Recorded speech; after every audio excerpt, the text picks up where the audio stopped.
গোটা ভারতবর্ষে এবং বঙ্গীয় নাস্তিকরা তারা একটা ন্যারেটিভ দাঁড় করাতে চেষ্টা করছে, সেটি হচ্ছে ভারতে মুসলমানরা বহিরাগত আর হিন্দুরা হচ্ছে আসল, আর মুসলমানরা হচ্ছে সব কি বহিরাগত। তারা যুক্তি দেখাচ্ছে মুসলিম শাসকরা বাহির থেকে এসেছে, ভিন্ন দেশ থেকে এসে তারা এদেশকে দখল করেছে, এই জন্য তারা বহিরাগত। আপনারা জানেন, ইতিহাস যারা মোটামুটি পড়েছেন, আমেরিকার president John F Kennedy, Joe Biden, এদের পূর্বপুরুষরা হচ্ছে আয়ারল্যান্ড থেকে এসেছিল। এখন কি এদেরকে আয়ারল্যান্ডবাসী বলে এদেরকে কেউ বহিরাগত বলে? কেউ বলে না। অথচ মুসলমানদেরকে বহিরাগত বলে। যেই যুক্তিতে মুসলমানদেরকে বহিরাগত বলে, একই যুক্তিতে ভারতবর্ষে হিন্দুরাও বহিরাগত। কিভাবে? আপনারা জানেন, বর্তমান যে হিন্দু ধর্ম, এই হিন্দু ধর্মের ইতিহাস যদি আমরা খুঁজি তাহলে দেখি আর্য ধর্ম থেকে হিন্দু ধর্ম এসছে। আর্য ধর্ম থেকে হিন্দুরা এসছে।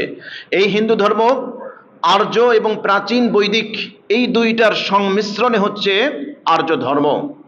তাহলে এদের পূর্বপুরুষ যদি আমরা আর্যদেরকে ধরি, তাহলে আর্যদের আদি নিবাস কোথায়?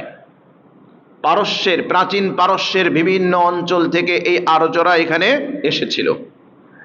তাহলে আর্যদের আগে ছিল অনার্য। অনার্যরা কোথা থেকে এসেছে?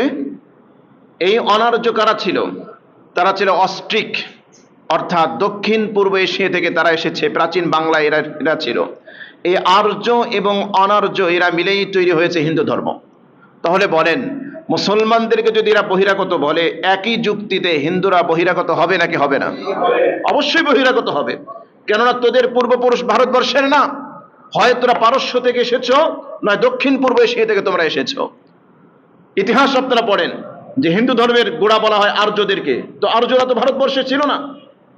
আর যদি তথাকথিত নাস্তিক যারা আছে তারা দাবি করে যে আধুনিক যে মানুষের যে আকৃতি আকার, এটা 3 লক্ষ বছর পূর্বে এদের বিকাশ, এদের উদ্ভব হয়েছিল আফ্রিকায়, সেখান থেকে গোটা পৃথিবীতে ছড়িয়েছে। এখন ওদের কথা যদি মানা হয়, তাহলে সবার আদি নিবাস হবে কোথায়? আফ্রিকায়। তো আফ্রিকা ছাড়া যেখানেই যাবে সেখানেই তারা কি হবে? বহিরাগত হবে। সুতরাং আমরা বলবো, যেই যুক্তিতে তোমরা মুসলমানদেরকে বহিরাগত বলে ন্যারেটিভ দাঁড় করাতে চেষ্টা করছো এবং মুসলমানদেরকে এই ভারত থেকে বের করে দেওয়ার অপতৎপরতা চালাচ্ছ, একই যুক্তিতে তোমরাও বহিরাগত, তোমরাও ভারতের আসল নয়। কিন্তু আমরা মুসলিমরা, আমরা তো আসলে ইতিহাস পড়িও না, ইতিহাস জানিও না, এজন্য ওরা যা বলে আমরা সেগুলোই গোগ্রাসে গিলতে থাকি এবং আমরা মনে করি পশ্চিমা শ্বেত ভল্লুকরা আর আমাদের দাদা বাবুরা যেই ওহী, যেই বাণী পাঠাবে, এটাই মনে করি একেবারে আমাদের কাছে এলমে ওহী।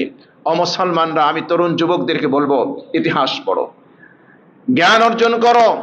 ইসলামের প্রথম নির্দেশটাই হচ্ছে ইকরা, তুমি পড়ো, তুমি জ্ঞান অর্জন করো। ইসলাম হচ্ছে জ্ঞান চর্চার ধর্ম। ইসলাম এমন একটা রিলিজিয়ান যেটা মানুষকে জ্ঞানের আলোয় আলোকিত হওয়ার জন্য উদ্বুদ্ধ করে। সুতরাং এই ইতিহাসগুলো আমাদের জানা দরকার আছে।